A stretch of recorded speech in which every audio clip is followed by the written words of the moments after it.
The belief that we belong on the cutting edge of innovation, that's an idea as old as America itself. It's in our DNA.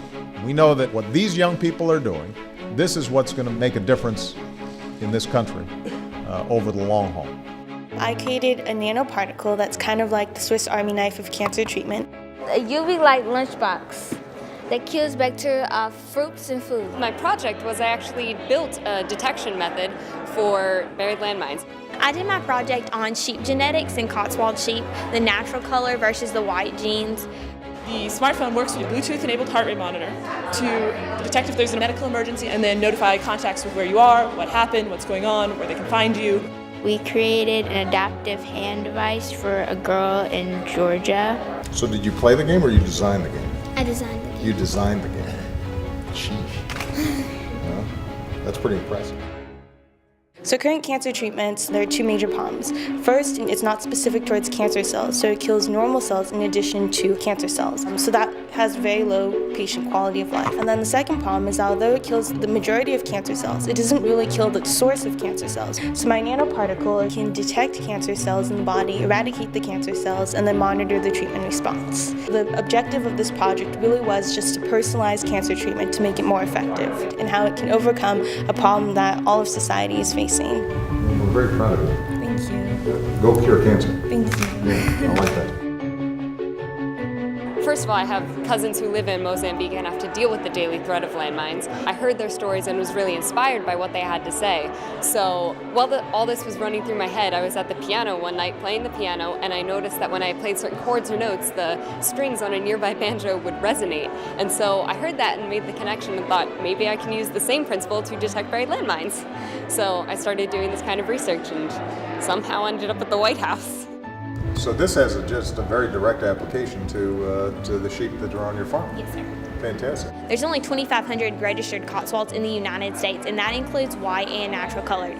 Over the years, the people in the Cotswold industry have bred out the natural colors because the fiber artists want just the white wool to dye and use for different things. But now that people have realized there's such a decline in the numbers of natural colors, they're really trying to breed them back and pull them back into the industry. But it's really, really hard to get those high quality natural colored sheep because the genetic gene pool is so low. When you go to look for natural color sheep, it's really difficult to find them, and it's been my passion to breed and bring the natural colors back into the industry. I wanted to be in the fiber industry and have livestock and have the sheep so that I could learn more for myself about the animals in the livestock industry and just take part in that core agriculture process. I did not realize that ultraviolet light can actually kill bacteria. Yes. I did not realize that. Well, that's a pretty spiffy invention. First, you put the fruit in. Then you close the lid. You turn it on. You wait for 10 seconds. After those 10 seconds, you open the lunchbox.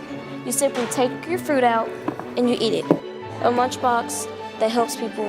I never thought I could do that. The ultimate goal was to help Danielle to write with her preferred hand. She is right hand dominant, and she didn't have most of the fingers on her right hand, and she really wanted to write with her right hand, so we decided that we would help her write. I know something about living with a limb difference because I have one myself, so we began to make prototypes for how to help her hold a pencil. And we ended up using a simple design of a platform and a cylinder adjacent to it in which you could insert a pencil, and it just strapped onto her hand, and then she started to write. The first thing we want to show you is usually the user can check your status by clicking on the status button, and you can see I'm a little nervous, so my heart rate's a little high. We do have a series of checks to ensure that there are no false alarms, and let's say you do not press the check because you actually are in need of help. It starts issuing a loud audible alert as well. As you'll see in a moment. It's saying a medical emergency has been detected. The next thing that happens is a text message is automatically sent to her cell phone, and at the same time your medical information is displayed on the screen, so paramedics and anyone else that shows up can see your past history and things like that, which could be helpful in the event of emergency. One of the huge advantages of ours is that you don't actually need to press the button to summon help, because when you need help the most is when you can't get it yourself. The most unique thing about it is mobile. You can take it anywhere. This is on your cell phone, which is something most people carry around all the time. So I think that's an awesome feature. And also, as Ada mentioned, the fact that it's passive. You don't actually have to press the button. In the event of a heart attack, it will automatically send alerts to your contacts. This is an idea that really resonated with all of us. We all have, relatives that aren't living with us, Living in alone. the house, Things.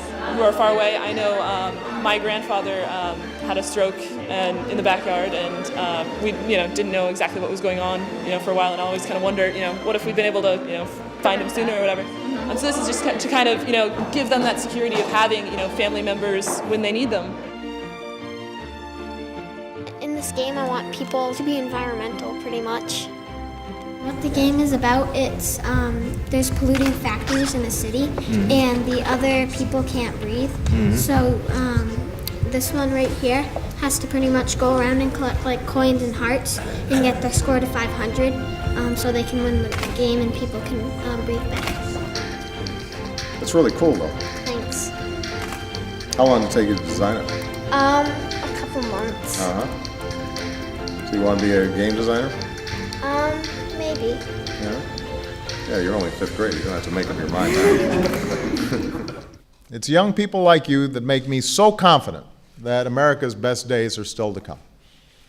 When you work and study and excel at what you're doing in math and science, when you compete in something like this, you're not just trying to win a prize today, you're getting America in shape to win the future.